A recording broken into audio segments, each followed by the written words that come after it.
Hi, welcome to AmateurLogic.TV, episode 42. I'm George. I'm Tommy. I'm Peter. And I'm Jim. Huh?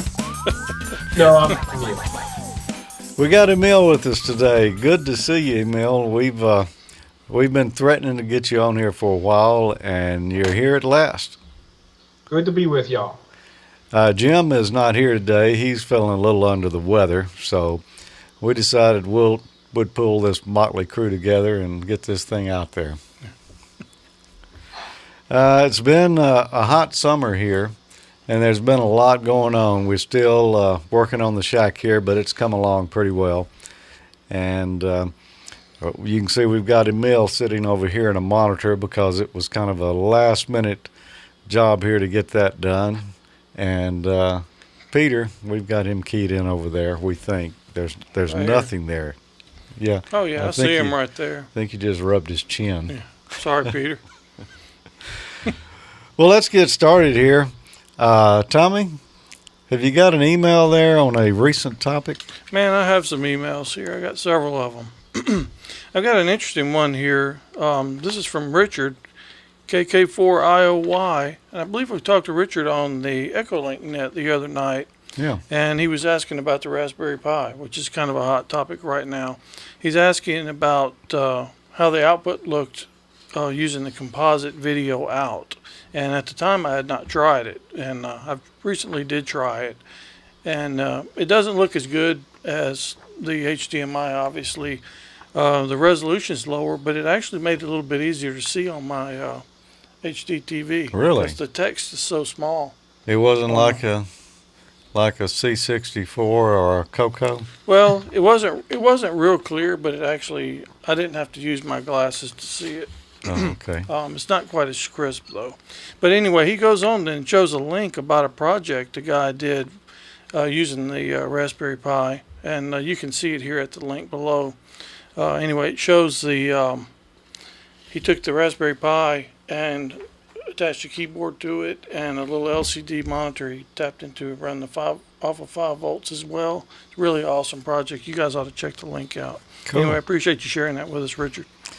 Well, I've got an email here from Tom, AJ4XM, and if this is a Tom I'm thinking about, it's one of my buddies from the Dade Amateur Radio Club that we met there on the plane on the way to Dayton. Mm-hmm. We had the Hamfest in the back row there. Not to be confused with your other Tom friend. Not my other Tom friend, no. The other Tom friend. Yeah. Gotcha.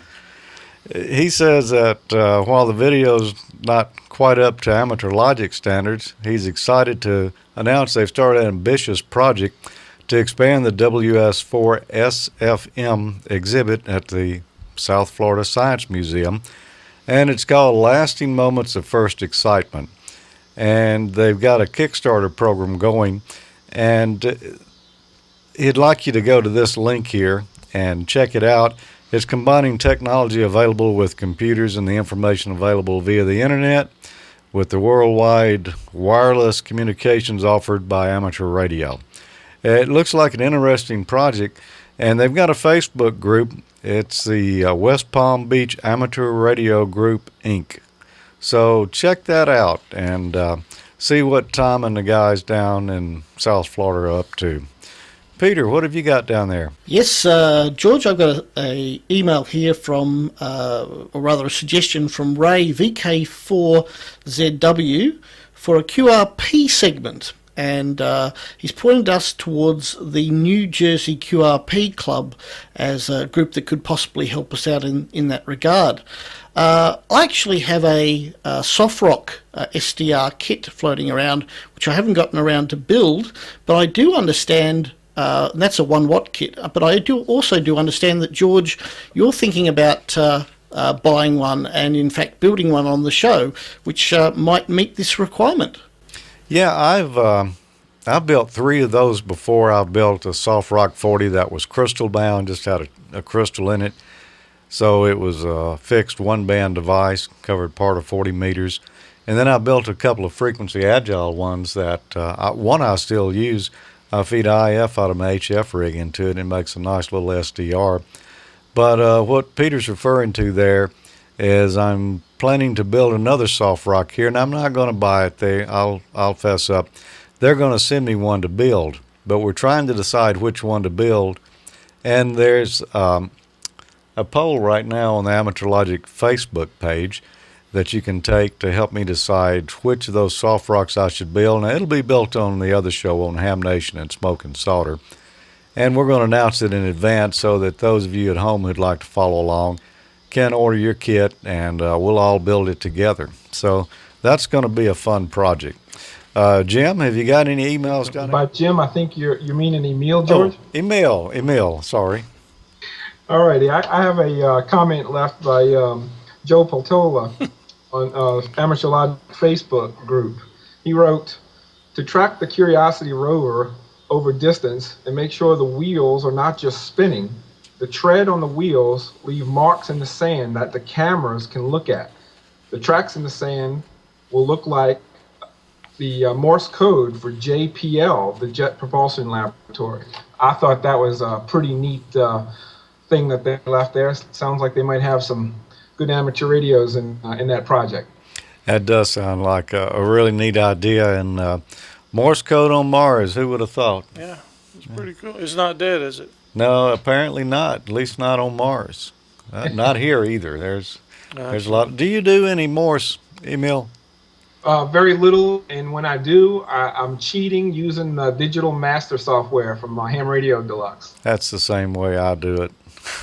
Did you by any chance catch the Mars Curiosity landing during the week, which I did? It was absolutely terrific. I was a few minutes late tuning into it myself, but I did see right after it had landed and they started unfolding things. Yeah, I missed it. I had to leave to catch a plane at 6 o'clock in the morning, so I wasn't able to stay up late enough to watch it. Yeah. Well, Tommy, what are you doing this month? Man, I guess I'm kind of on a D-Star kick still. And actually, I mentioned being on a plane. I've been traveling a lot with my job, and I took my DV access point with me. Your DV access point, yeah. DV dongle access point, actually. And took it to the hotel where I normally get the most use out of it, and I sat down and actually did a segment on it. Cool, let's have a look. Well, I'm here again at another home away from home. This one's actually pretty familiar to me. I come here so much that people recognize me on the reservation desk when I call in to make my reservations here. A lot of you heard me mention some of the D-Star toys that I've picked up to kind of kill some time, play around while I'm in the hotel, talk back home to friends. Anyway, in particular, one of my favorites is the DV access point. This thing is so nice. It comes in a nice box. It fits in a little slot in the top so it doesn't get banged around. I actually keep the box to ship it in when I'm traveling. Anyway, it comes with the cable, USB cable, the device, and a 2-meter, I was going to call it a rubber duck, but there's really not any rubber to it. It's hard plastic. And I'm not really sure why I called it 2 meters either, because a couple of buddies tested it with an MFJ antenna analyzer rather, and it's really not resident on 2 meters. But anyway, the thing is such low power, it doesn't really matter. I think top power is 100 milliwatts if I'm not mistaken. It works up to a couple hundred feet, around your home.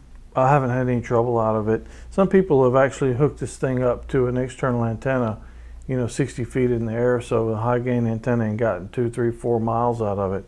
It's actually pretty impressive for the low power output. Anyway, to hook it up, it's pretty simple. Plug it into the USB cable and plug the USB cable into the computer. Doesn't get too much easier than that, does it? Okay. It's got some lights on it, status lights, red, green, and a blue light. Tells you when it's transmitting, when it's receiving, when it's got network connection. So anyway, let's plug it up and take a look. You can program the frequency on it with your computer using the software that we'll see in a minute. Whatever frequency you pick, just put the same one in your handy-talkie, set it to DV mode. Has to be a D-Star handy-talkie.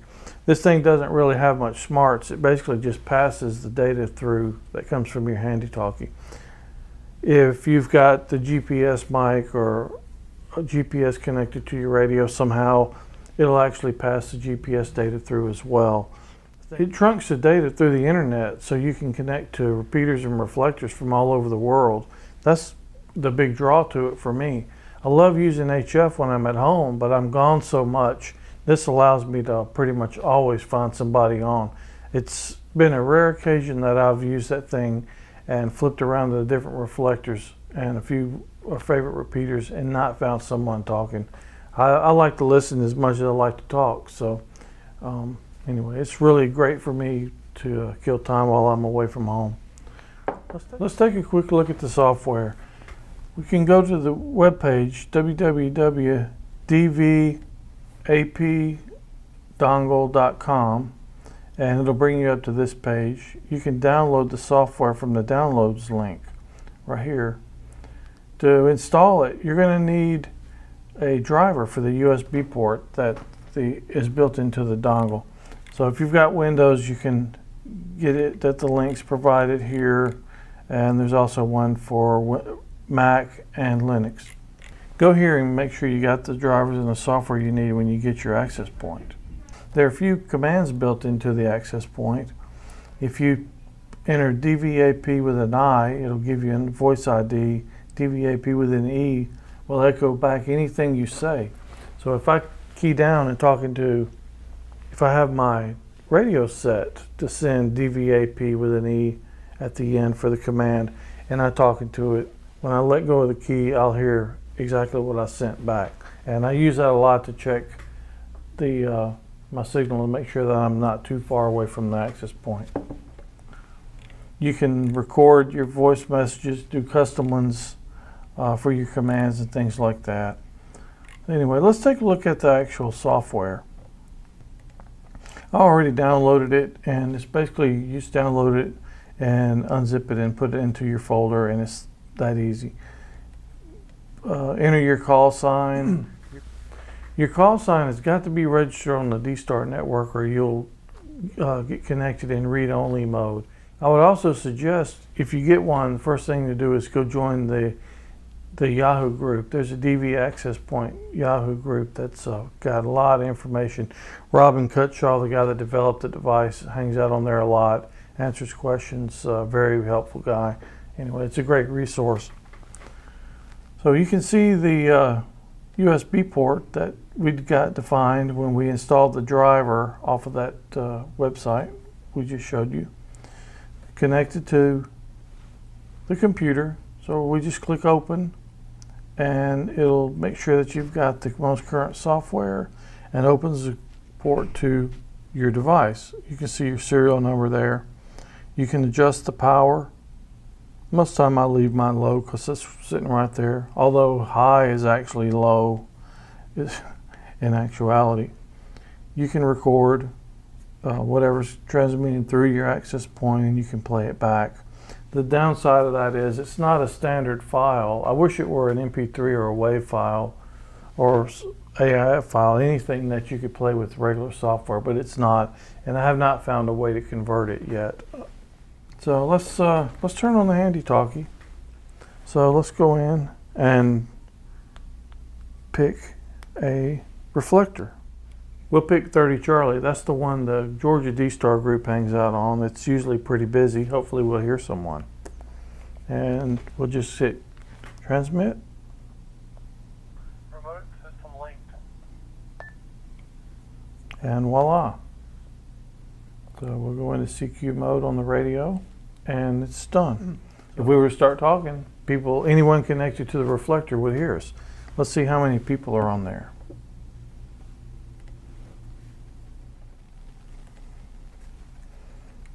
So as you can see, there are a lot of gateways connected, a lot of remote users, like myself, connected, and there I am from sitting in my hotel room in Memphis, Tennessee, connected to this reflector, wherever it is. I'm assuming it's in Georgia, and there have been quite a number of people on here.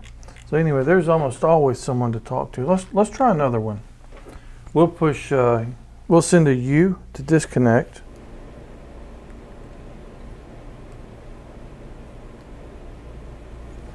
Remote system unlinked.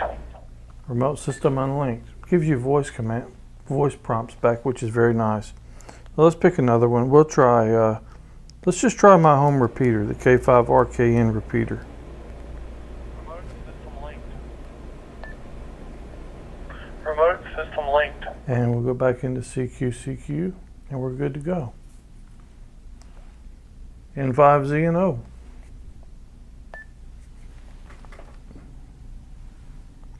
Let's go check the gateway and see if we're on there. And there we are. We're the only remote user on here at the time. And there have been a few people on here. It's pretty easy to use. It's very handy. Let's try the echo mode I was showing you earlier. First we'll unlink.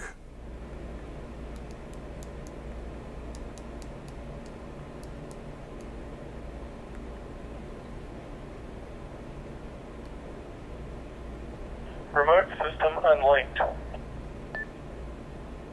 Now let's try echo.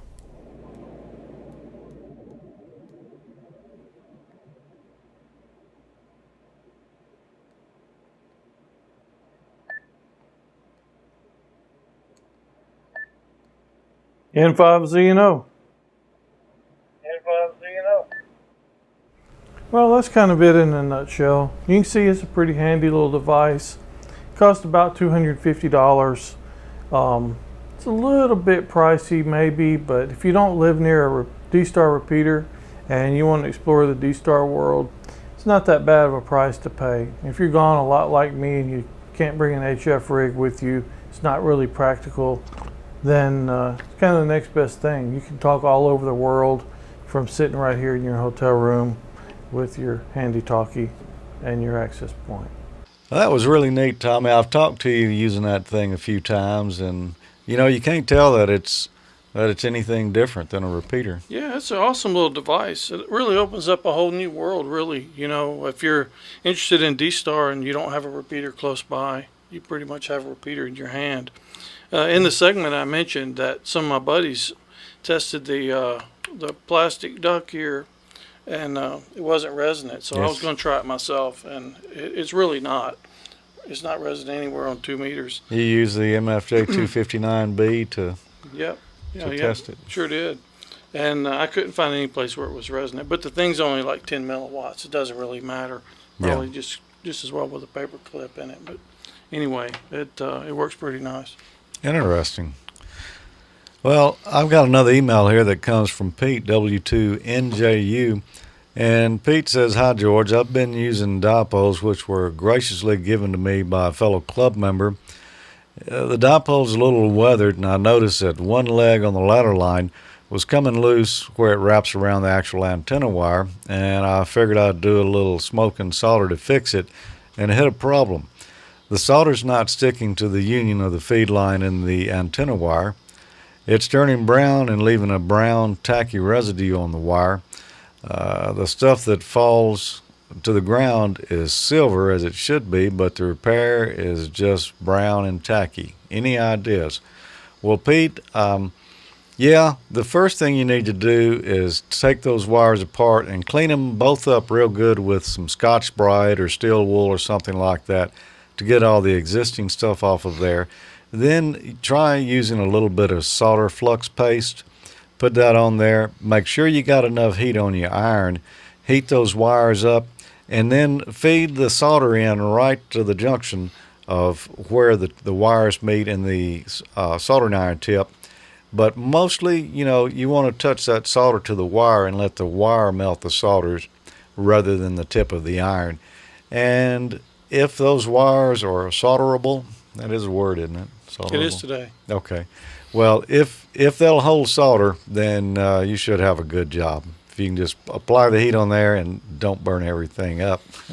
Yeah, that's good advice. My first thought would have been that maybe the smoke to solder ratio was out of proportion. Mm-hmm. Maybe had too much smoke and too little solder. Well, the newer solder doesn't have as much smoke as the old stuff.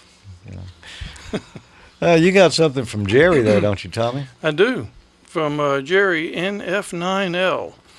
He says, excuse me, you say you have 813 hams that have joined you. Not sure if you mean membership to AmateurLogic.TV. I looked all over your website, but found no sign of a sign-up form. How do I join?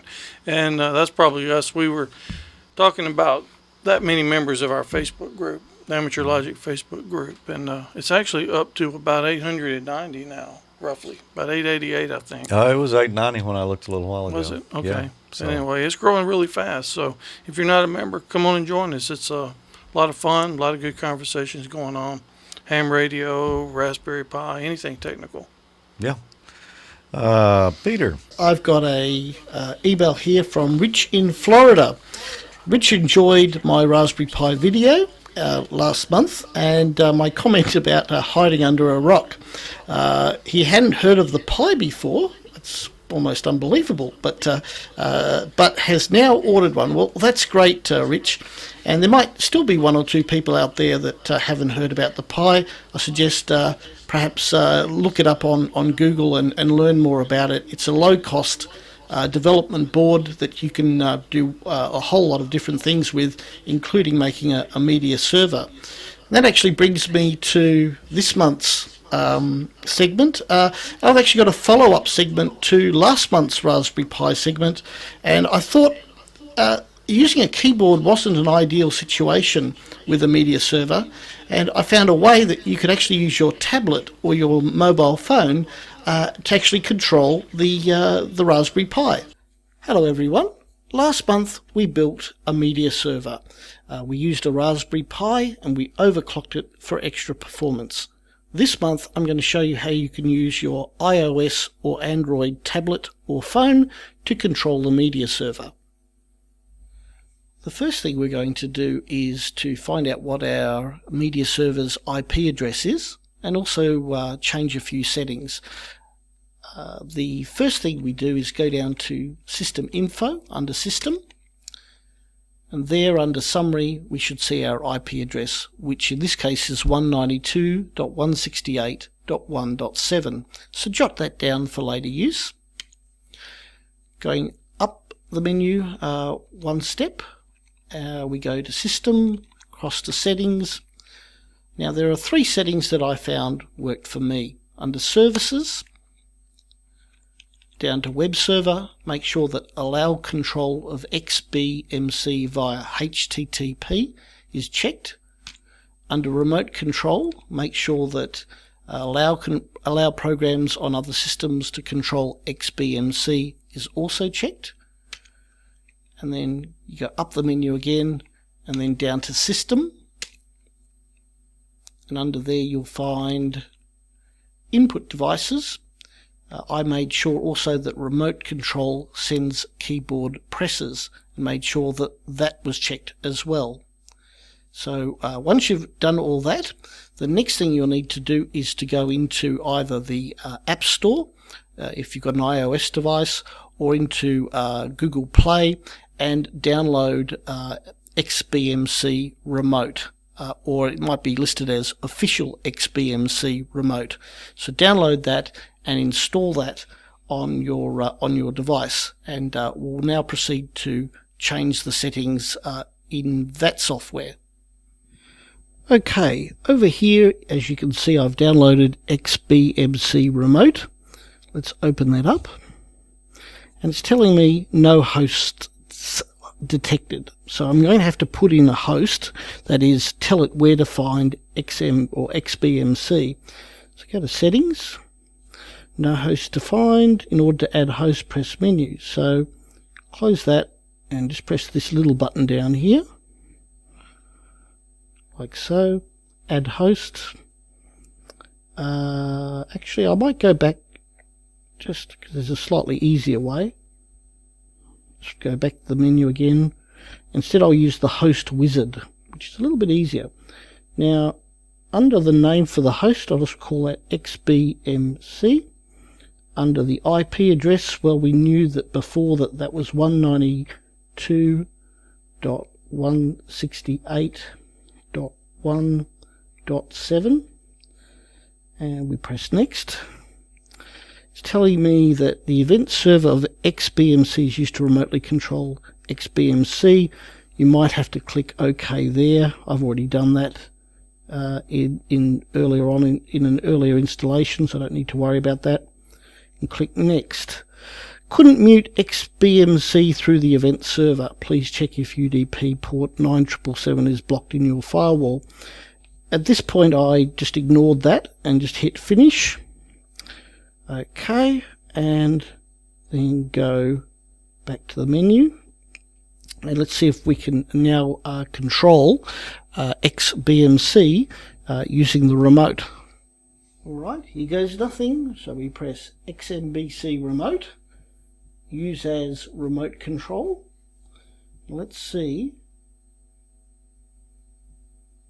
Yes, it says down on the right hand side it says detected new connection. And as you can see, I can move left, right, up, down, whatever, or back to the menu as needs required. So there you go. We've now got a remote control for XBMC, and it works quite well. Well, that was a neat remote control project there, Peter. Somebody made a comment on the Facebook group. What was that, Tommy? Yeah, it said your remote control maybe had more CPU power than the computer actually did. That remote control also probably had more computing power than Apollo 11 did. Stay tuned. We've got more pie coming up shortly. But right now, Emil, we got an email here about scanners. Well, it wasn't really an email, it was a Facebook post, and I'm glad that you answered it because I really didn't know the answer. Right. Ray Milbrandt on the Facebook AmateurLogic Facebook group posted a question. Thinking about getting a Uniden BCT or BCD 396 XT scanner. Do you know anything about this device? Thanks. In fact, I had its mobile cousin, the BCD 996 XT, and if that's any indication, these are great receivers. But it looks like, in fact, they're the same price because of their ability to do the APCO digital and all the other prior trunking systems. And it looks like Uniden, however, is putting all of their research and efforts into the new Home Patrol scanner, which has all sorts of new ties to the internet, and one of the groups on the internet that can really help you in programming the scanner. So if you can just give that extra, I know it sounds weird coming from the cheap old man, but if you can pay a little bit more for it, the Home Patrol is Uniden's flagship model now. Well, that's cool. Yeah, I haven't really been up on scanners since back in the Bearcat days. It's been a long time. They've added a lot of features, especially with the interoperability networks, the digital APCO systems, APCO 25, and they've got all kind of new functions on them, George. Oh, that's cool. Yeah, that's pretty cool. I've got an old Uniden. It's rebranded as Radio Shack, but it's identical to the Uniden. Yeah, Uniden makes most of the scanners out there, I think. Yeah, it's always been a good one, but to be honest with you, I haven't turned it on in years. Yeah. Well, I've got one more email here. This one kind of goes back a long ways. This is from my friend Kevin, K4KJP. He says, Tommy, when you did the segment about building the Cantana and you were using NetStumbler, what wireless card were you using? I want to buy one that has the ability to connect an external antenna, but I want to make sure that it's compatible with NetStumbler.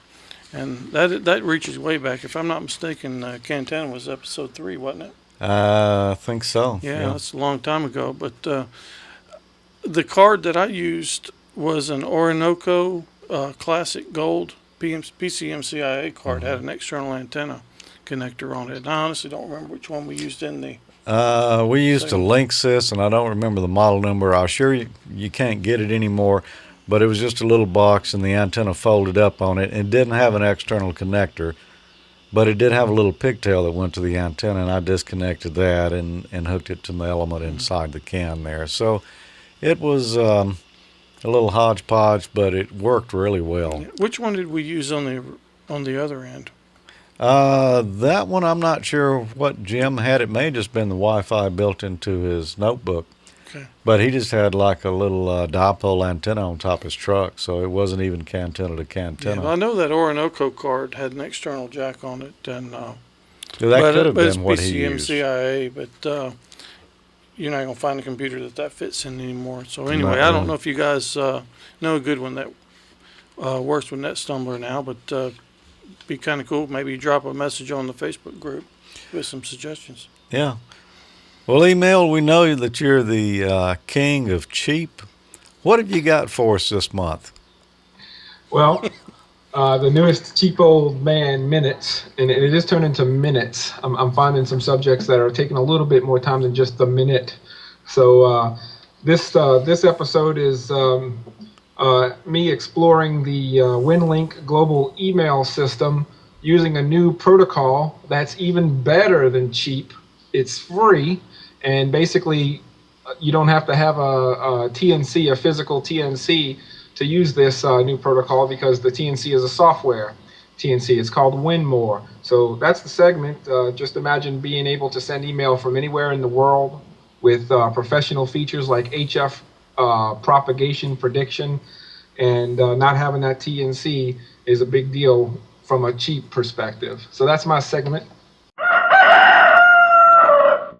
Hello, and welcome to another episode of Cheap Old Man Minutes. In this episode, I wanted to spend a little time talking about something I think that's a great service to amateur radio, and some new functionality that's available within it. It's been developing for quite some time.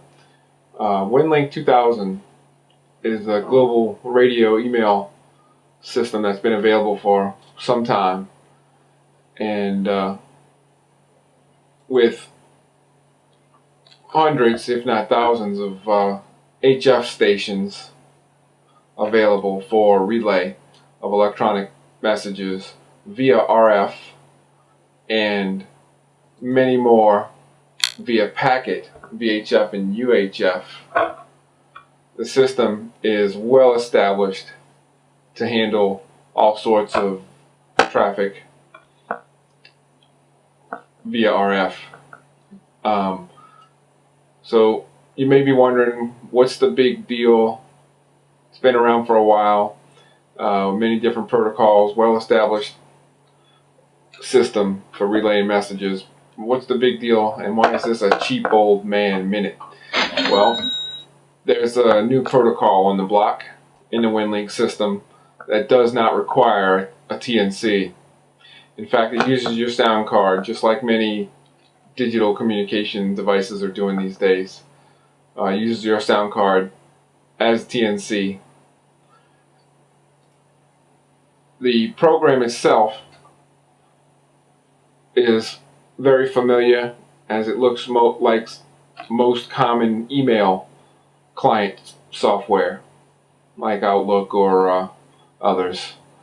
But the big difference is the actual TNC that's built into the software.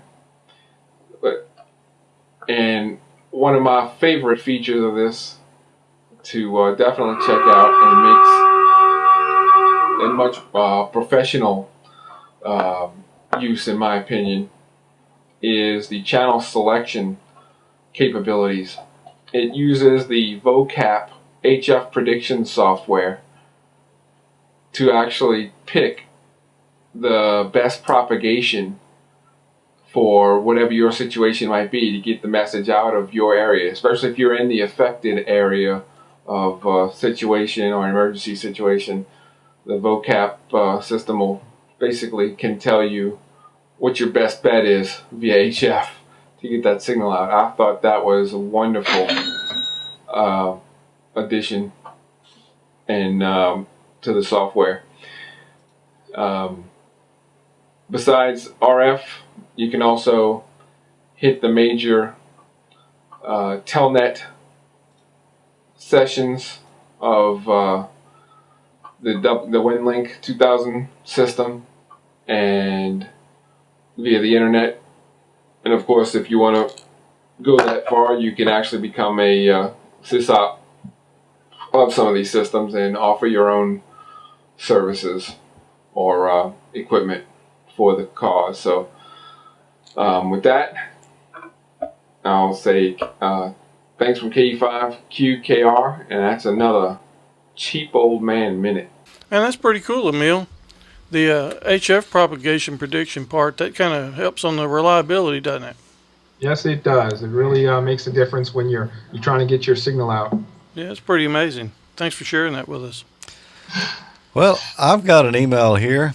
You remember the Strange Antenna Challenge? Yeah. You know, I participated in that thing one year, and I wasn't able to this past year. Well, I got an email here from my friend Douglas, KI4YOB, down in, I believe he's in Florida. I can't remember the city down there, though. But he sent me some pictures of his strange antennas from this year's challenge. He purchased 14 used motorcycle handlebars from a Harley-Davidson dealer's warehouse for $2 a piece a few years ago. He had 8 of them left over and decided to make a handlebar dipole antenna. The problem he had was that it was too heavy to hoist up in the air, and they wouldn't stay aligned at the feed point, and they were floppy in the air.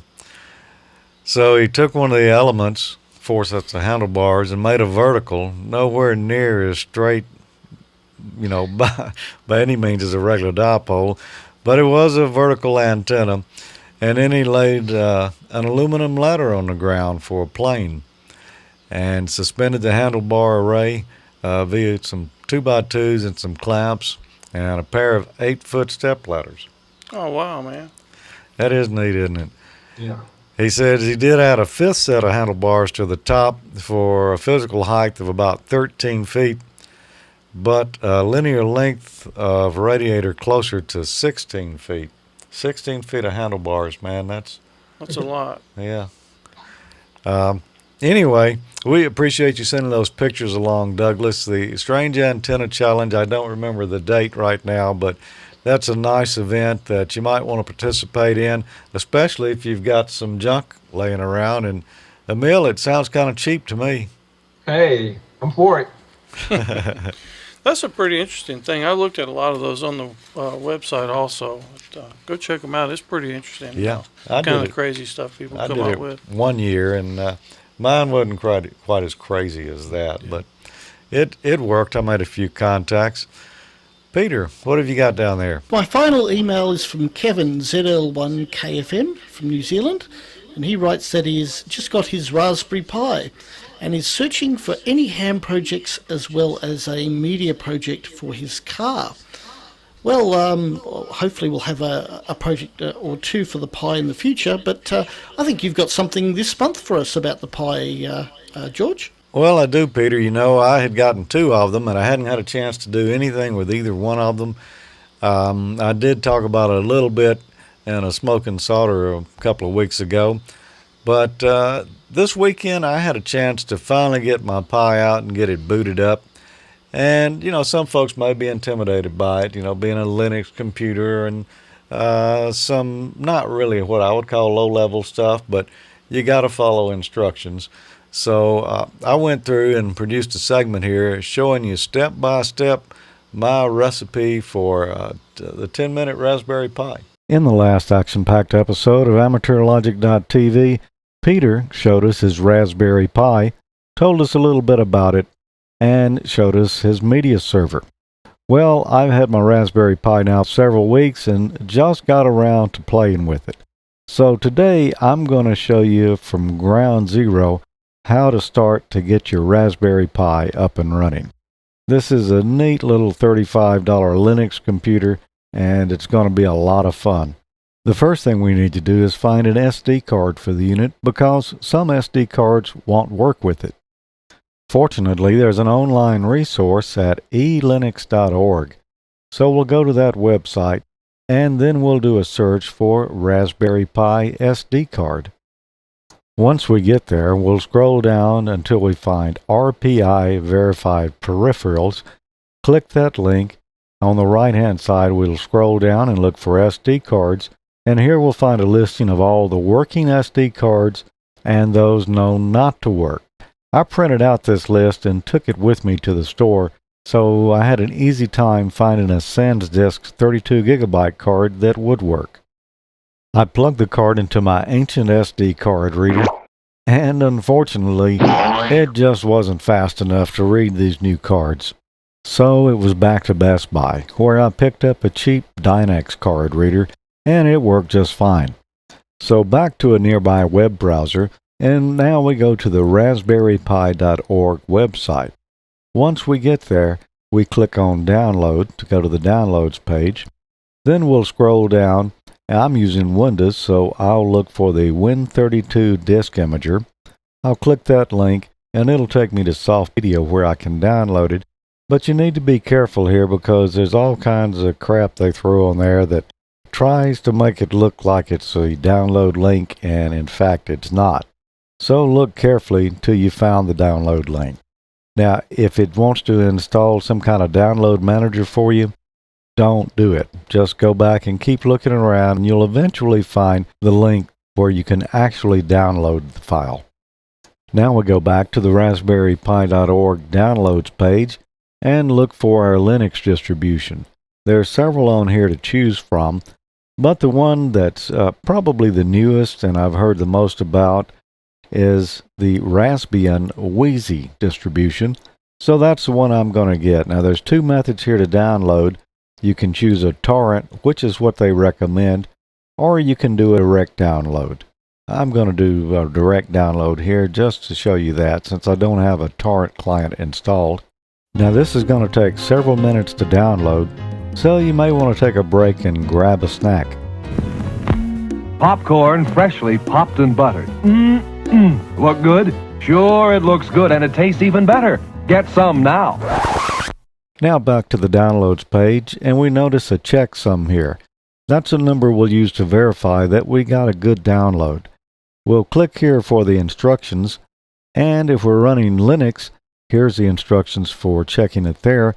However, we're running Windows, so we need to download sha1sum.exe so that we can verify our image. Now that we've downloaded all the files we need, we've got our Linux distribution, we've got the sha1sum program, which will be used to verify the image is good, and we also have the Win32 disk image program that'll be used to copy our image onto the SD card. Now we'll verify the image by using the sha1sum program. I'll need to run that from a command prompt, so I'll click the Windows Start button. In the search box, I will enter CMD for command and press enter, and it pops up a command window. The first thing we will need to do is change directories to the folder where our image is stored. Now we'll run the sha1sum program by typing that in on the command line, followed by a space, and then the name of the image file, still in zip format, that we want to verify. Now I'm going to copy the name here using Control-C, and then I'll come down here and paste it in the command window since it is a long name, and you'll have to put the .zip extension at the end of it since it's not already there. Now there's the checksum for the file, so we'll bring back up our browser window which shows the proper checksum, and then we'll compare these two numbers. And they're quite long, but we'll find that they do match, so we know we've got a good valid file download. Now we need to unzip the image file and store it somewhere, and unzip the Win32 disk image program, and I just stuck it in a temporary folder here. I'll run that program. The first thing I'll do is click the icon here to choose my image file, and we're on the desktop, and there's the image. And the next thing I need to do is to choose the drive that it goes on, and that is the G drive. I had verified that earlier. This is our SD card. And then it's just a matter of clicking right and waiting for the image to be transferred to the SD card. Yes, we want to do it. Now this is going to take a few moments as well.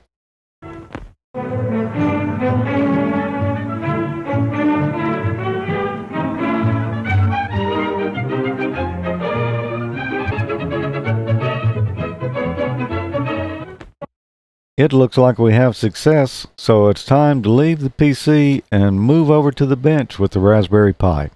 The Raspberry Pi comes with a quick start guide, and we'll look over that and see what we need to do here. We've already got our SD card prepared, so we're ready to move on and connect things. Now we'll need a 5-volt power supply that can do at least 700 milliamps. I hear it's better to have more than that. I have a supply that I plan to use, but for now I'm just going to use the supply off my iPad. It says that it's 5 volts at 2.1 amps, so that should be plenty. The power supply connects with a micro USB cable, and I've got one of those, just plugs in the end here. And the instructions say we need to connect everything before we power up. So we've got our keyboard, which is USB, we'll plug that in. And we'll plug in a USB mouse. Next, we need to plug in our video, which I'm going to use HDMI to go to a 720p HDMI monitor that I use here in the studio. And then we'll put in our SD card, which will act as a hard drive. It plugs in this little connector here on the bottom of the board. And there's one final connector to install, and that's our Ethernet cable. Now we should be ready to power up. Power on, and immediately we start getting some prompts on the screen as the Raspberry Pi configures the operating system. Eventually we come to a setup screen. The first thing I'm going to do is expand the root partition so that we use the whole drive. The next option is for overscan of the monitor. This one looks okay, so we're not going to adjust that. And then we have configure the keyboard layout. Well, let's take a look at that. Now I'm using the Microsoft Comfort Curve 3000 keyboard. There's a 2000 listed here, so I'll choose that. Now there are several other options here under configuring the keyboard, and we'll step through each of those one at a time and choose what looks best for us. Now after that we're given the option to change the password, but I'm going to leave it like it is for now. And then we can set the locale. Now I'm a little unclear as to exactly how the locale should be set here, so I'm going to leave that one alone and go down to change time zone. I'll choose America, and then I'll choose the city that's in my time zone that I see first, which is Chicago. Then we have the option to set the memory split, which I'm not going to bother with, and to enable or disable the SSH server, which I'm not going to bother with either. Then we can set the boot behavior, which I want this one to boot directly to the desktop when it starts. And the final option is to try to upgrade the Raspberry Pi config. I'm going to choose that option, and it'll take a few moments here to go through and do its upgrading process.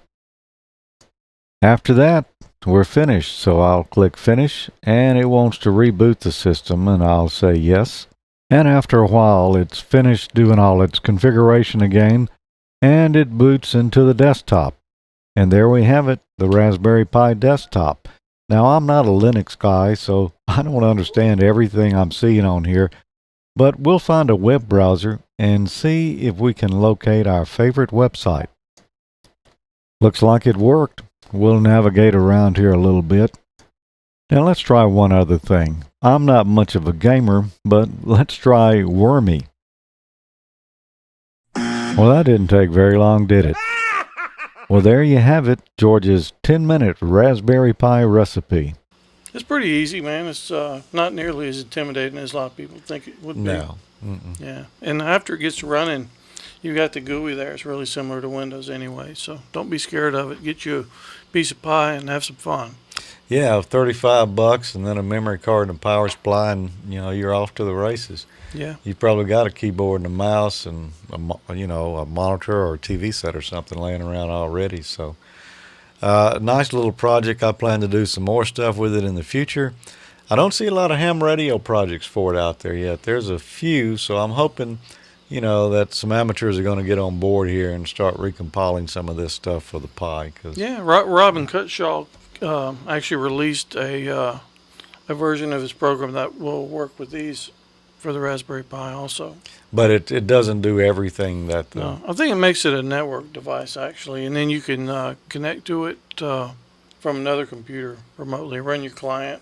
So you can set this somewhere, take your laptop in the living room and control it. Okay. stuff like That's that. cool. I haven't played with that yet, but that's coming soon. Well, Emil, have you got one final Facebook comment for us down there? I do. I have a question from the Facebook group again. It's from Wayne Eubanks, and he asked, just out of curiosity, I'm going to ask a question that has been asked on many gun and/or knife forums, but applied to ham radio. If you could have only one radio, what would you pick?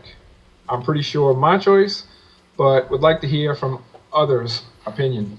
Well, I did some tallying, George, and it looks like the winner is the Yaesu 857D from the count currently. And in a close second and third, in fact, tied for second place, is ICOM 7000 and Yaesu's 897D, which is one of the rigs I have. And I like they're pretty set on the coverage of all those rigs because they all cover from HF all the way up to UHF. Yeah, the 857 really was a popular one. Tommy and I both have those.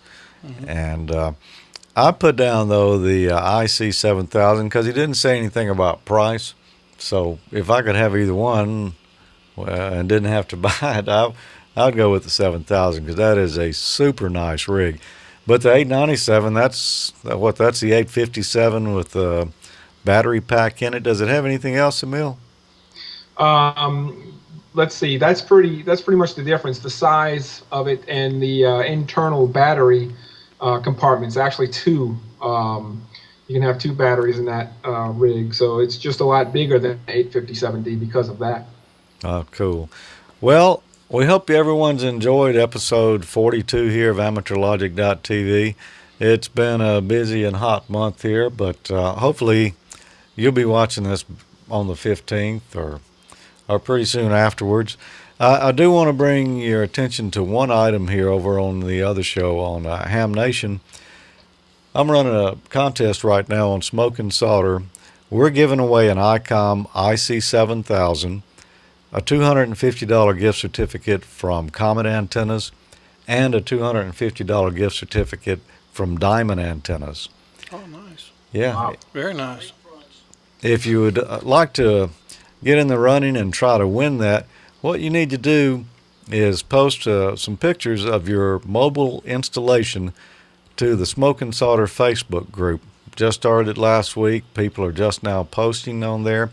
And they're going to be judged on possibly 3 different criteria: the best, the most innovative, and the most unique.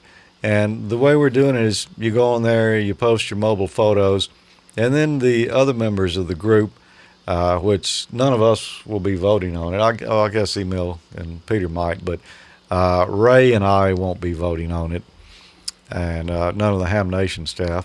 But it'll be viewers, and we'll run that contest for 3 weeks. And at the end of that 3-week period, we're going to look over the group there and see who had the most likes. That's how you vote.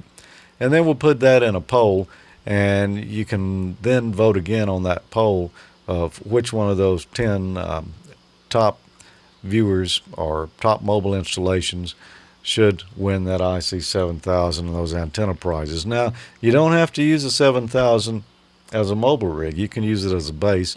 And the Diamond and Common antenna packages don't have to be for any particular antenna. You could get base antennas if you'd like, or upgrade your mobile, whatever you'd like to do. Anyway, it's the other program. It's Ham Nation, but we know that Amateur Logic viewers and Ham Nation viewers watch both programs, so we did want to mention that in there and give everyone an opportunity to go get in on that contest.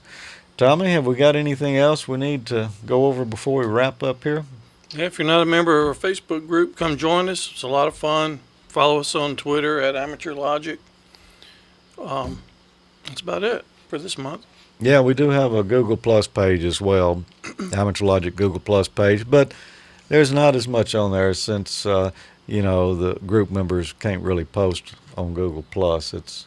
Or if they can, we still haven't figured out how. Yeah. So there's a little something on there occasionally. Yeah, Google Plus is awesome, but the groups aren't quite up to par just yet. Yeah.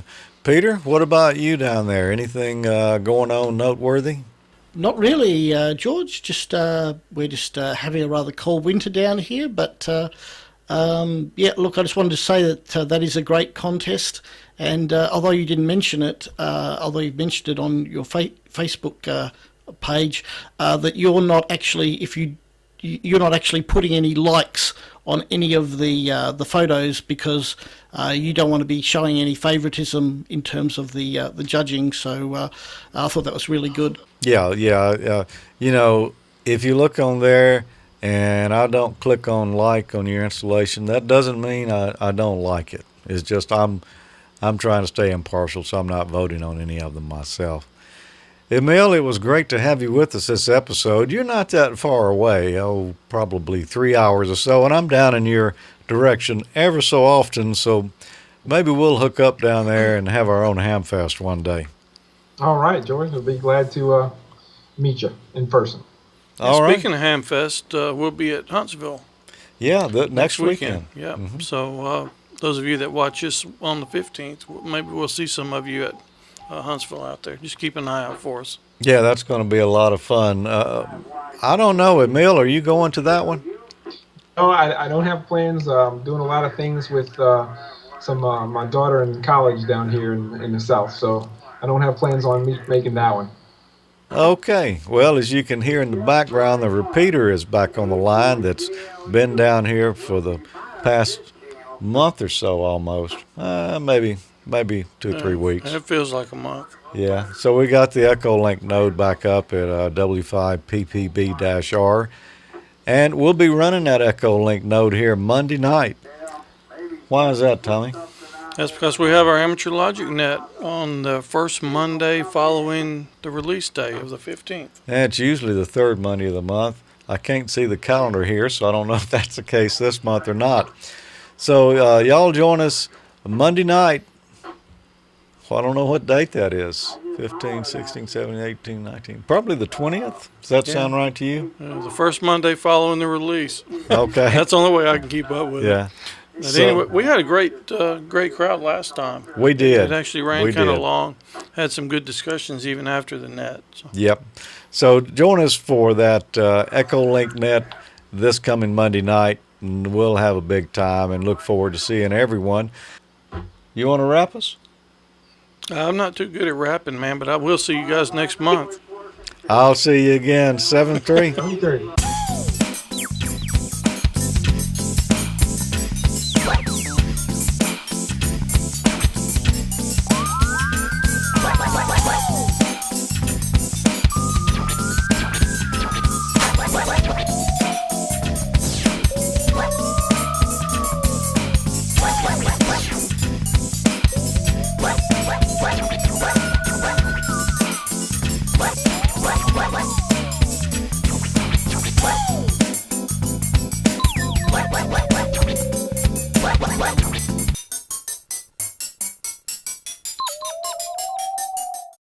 How'd that nose ring project come out? Yeah, it's painful. I had to give that up. Yeah. Had to give it up. It's pretty heavy, man. Yeah. My nose was starting to droop down on the end. You should have soldered the wire before you stuck it in I should there. have. Yeah, it didn't work out too well.